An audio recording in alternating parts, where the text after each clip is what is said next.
मत करो भाई, बहुत धमकी क्या करते हैं। चुप हो जाओ सारे।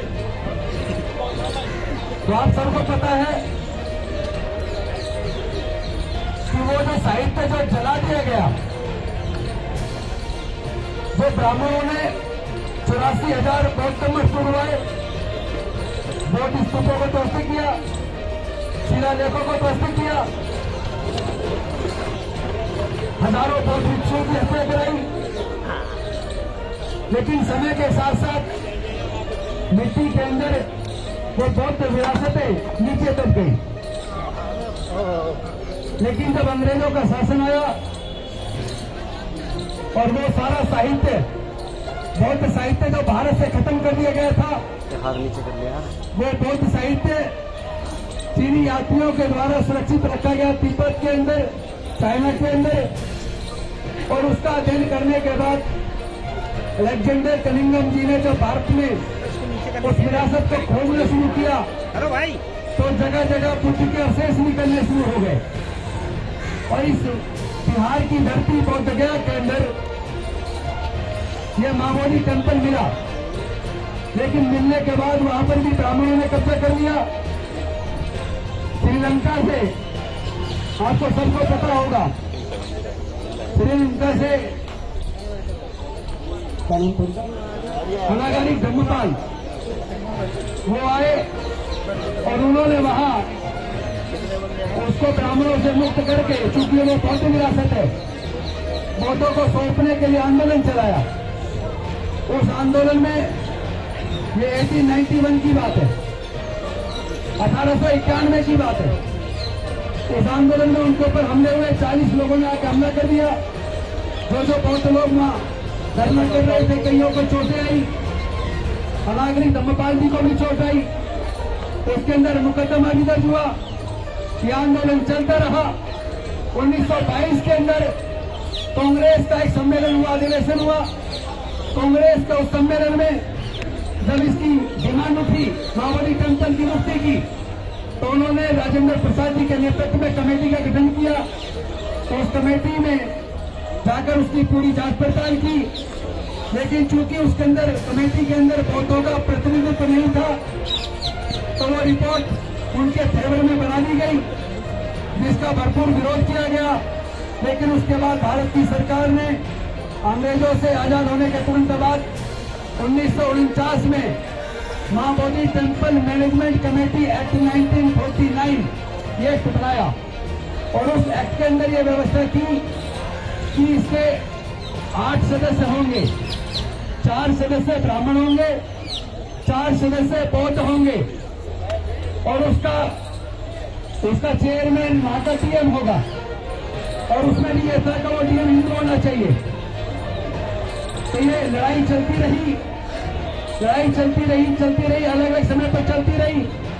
1992 में फिर ये लड़ाई बहुत बड़ी हो गई और इसी जंतर मंतर पर जापान के भिक्षु बनते सुरई ससाई जी, जो नागपुर के अंदर इंदौर में बौद्ध विहार में है और काफी देर वृद्ध हो गए हैं, उन्होंने 1992 में बहुत बड़ा आंदोलन दिल्ली के अंदर चलाया।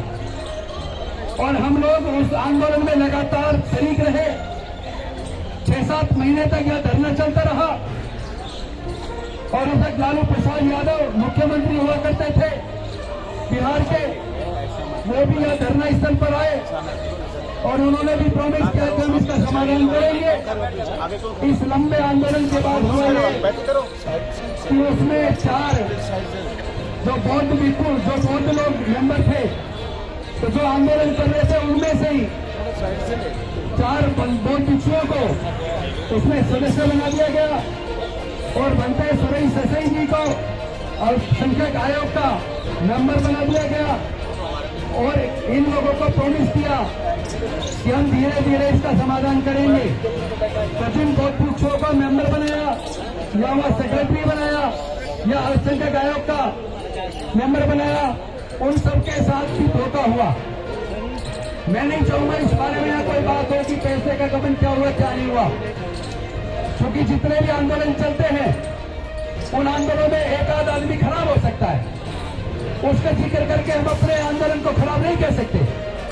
आंदोलन कभी खराब नहीं होता। आंदोलन कुर्बानी मांगता है। उस आंदोलन में भी कुर्बानी दी गई है। लंबे समय तक आंदोलन चला है। और उसके बाद बंटेश्वरी सचई जी ने सुप्रीम कोर्ट में केस डाला। आज तक केस डिसाइड नहीं हो पाया। इसी दौरान एक आईएएस ऑफिसर थे दार्जिलिंग से, उन्होंने सन 2012 में माननीय सर्वोच्च न्यायालय के अंदर एक केस डाला माओवादी टेम्पल को मुक्त कराने का और प्रतिष्ठित माओवादी Mahavir management committee act 1949 act को निरस्त कराने का उन्होंने केस डाला। लेकिन सर्वोच्च न्यायालय ने 2018 में उस केस को यह कह के रद्द कर दिया क्योंकि ये मसला बिहार की सरकार का बनता है, बिहार की राज्य की विधानसभा का बनता है। तो आप इस अपनी मांग को लेकर बिहार की सरकार के पास जाइए और वही आपकी समस्या का समाधान करेंगे। ये सुप्रीम कोर्ट के अधिकार क्षेत्र की बात नहीं है। ये कह के उनकी पिटीशन को डिसमिस कर दिया गया। तो इसके बाद से बिहार की सरकार से भी लगातार मांग चल रही है। अभी तकरीबन 8 महीने पहले इंडिया बुद्धिस्ट जो फोरम हमारा बना हुआ है, ऑल इंडिया बुद्धिस्ट फोरम, उसके माध्यम से हम कई लोग मिलके अल्पसंख्यक आयोग में गए, उनके चेयरमैन तमाम मेंबर से मिले और हमने उनसे निवेदन किया कि आप माओवादी टेम्पल को मुक्त कराने के लिए बिहार की सरकार से बात कीजिए। उनके चेयरमैन ने हमें प्रॉमिस किया कि हम वहीं पे बिहार की सरकार से मिलेंगे, मीटिंग कराएंगे। और वहां वो गए भी, मीटिंग भी कराई। ऑल इंडिया बुद्धिस्ट फोरम के सदस्य हमारे उस मीटिंग में भी गए, फिर भी कोई समाधान नहीं निकला, केवल आश्वासन मिला और वो भी छूटा। उसके बाद पटना के अंदर गांधी मैदान के अंदर बहुत बड़ा प्रदर्शन किया गया, आंदोलन किया गया, सभा की गई। उसमें भी हम लोग पटना के अंदर गए और वहां पूरी सभा करने के बाद पदयात्रा करते हुए बिहार की सरकार को ज्ञापन दिया। बिहार के एक बहुत वरिष्ठ अधिकारी आकर हम लोगों से वहीं आकर मिले, हमारा ज्ञापन लिया और उन्होंने प्रॉमिस किया कि हम इसका समाधान करेंगे। लेकिन समाधान कुछ नहीं हुआ। उसके बाद 12 फरवरी से कर्मिक अनशन भूख हड़ताल हमारे भिक्षुओं ने और कुछ उपासकों ने वहीं माओवादी टेम्पल के पास शुरू किया। लेकिन अब से तकरीबन 13-14 दिन पहले आपने देखा होगा बिहार की सरकार ने कितनी घटिया हरकत की, और इतनी घटिया हरकत तो धिक्कारा ही जा सकता और कुछ नहीं कहा जा सकता। एक घटियापन है उनका ये। उन्होंने रात को 1 बजे वहां की उनकी पुलिस ने बौद्ध भिक्षुओं को जबरन वहां से उठा लिया। यहां तक कि एक बौद्ध भिक्षुणी को महिला होने के बावजूद कमर में हाथ डालकर जबरदस्त उठाकर गाड़ी में डाल दिया। ये बेहद खतरनाक घटना थी और ले जाकर थाने के अंदर, उसको हॉस्पिटल के अंदर पटक दिया। लेकिन हमारा आंदोलन चलता रहा और उसके बाद उस स्थल पर प्रदर्शन नहीं करने दिया, बल्कि 2 किलोमीटर दूरी पर रोड के किनारे पर एक जगह देने की आप अपना प्रदर्शन यहाँ कीजिए। लेकिन मैं आपको बता दूं, जो 1992 का आंदोलन था, आंदोलन बहुत जबरदस्त था, बहुत बड़ा था, लेकिन उस पर सोशल मीडिया नहीं होता था। और देश का जो मुख्य मीडिया है, चाहे वो इलेक्ट्रॉनिक मीडिया हो चाहे प्रिंट मीडिया हो, आप सबको पता है वो कभी भी इस देश के दलितों की, पिछड़ों की, वंचितों की, आदिवासियों की और अल्पसंख्यक समाज के मुद्दों को कभी हाईलाइट नहीं करता, कभी उनको कवरेज भी नहीं करता। मैं तो आह्वान करना चाहता हूँ इस देश के दलितों से, इस देश के पिछड़ों से, इस देश के आदिवासियों से, इस देश के अल्पसंख्यकों से, वो देश का मुख्य मीडिया, चाहे वो इलेक्ट्रॉनिक मीडिया हो चाहे प्रिंट मीडिया हो। अभी आपने देखा होगा 3 दिन पहले कैलिफोर्निया के अंदर तो गुजराती समाज के लोगों का वहां पर एक मंदिर है, उस मंदिर में बेईमानी की गई। तो यहाँ पूरे भारत के मीडिया ने उसको कवर किया, अखबारों में छापा। उस दिन भी मैंने फेसबुक लाइव किया था कि अगर कैलिफोर्निया के अंदर गुजरातियों के मंदिर के अंदर अगर अपवित्र उसको किया गया तो वो गलत किया। किसी को हक नहीं है किसी दूसरे के धार्मिक स्थल पर जाकर कुछ भी गलत कार्य करने का, और उसकी भर्त्सना होनी चाहिए, कानून की मांग की जानी चाहिए, दोषियों को सजा देने की। लेकिन ये कैसा मीडिया है कि कैलिफोर्निया, अमेरिका की कैलिफोर्निया के अंदर मंदिर में हुई घटना को आप कवर कर रहे हो और यहाँ हमारे पूरे दुनिया के बहुतों को आस्था का केंद्र माँ बोधि महाविहार जहाँ तथागत बुद्ध को ज्ञान की प्राप्ति हुई थी, उसका आंदोलन पूरे देश में चल रहा है।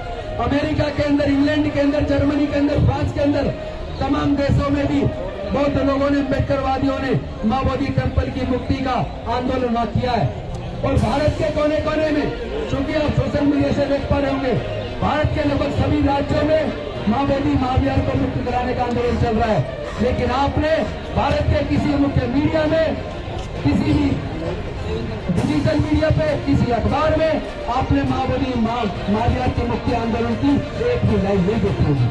तो जो देश का मुख्य मीडिया देश के तमाम SC, ST, OBC और माइनॉरिटी के मुद्दों को दरकिनार करता, नजरअंदाज करता है, मैं मांग करता हूँ पूरे देश के SC, ST, OBC माइनॉरिटी के लोगों को इस मुख्य मीडिया का बहिष्कार करो।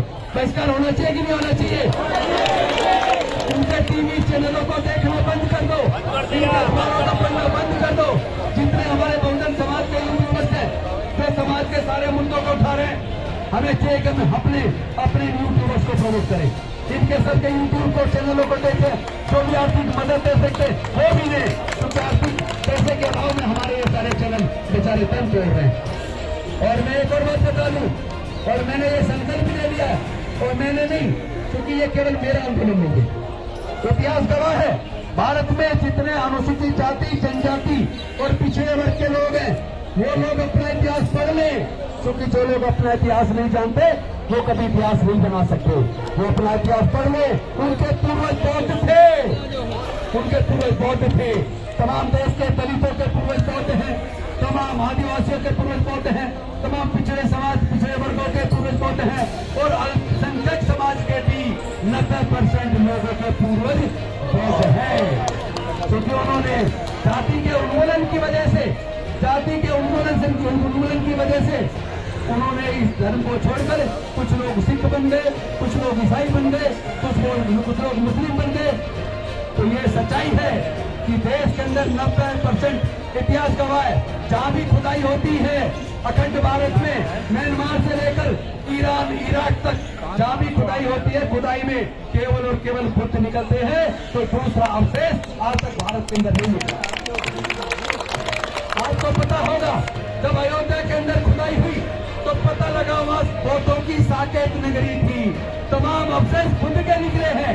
वो अलग बात है कि सर्वोच्च न्यायालय ने बुद्ध के अवशेषों को तो दरकिनार कर दिया और कानून को और साक्ष्यों को ताक पर रखकर उन्होंने आस्था के आधार पर जजमेंट दिया। आपने देखा होगा पिछले दिनों हमारे देश के पूर्व मुख्य न्यायाधीश DY चंद्रचूड़ जी का वो बयान आया था, जिसमें उन्होंने कहा था कि जब ये सुनवाई के लिए हमारे पास केस आया बाबरी मस्जिद वाला, तो मैंने भगवान के सामने में बैठ गया और मैंने उनसे सलाह ली क्या करूं।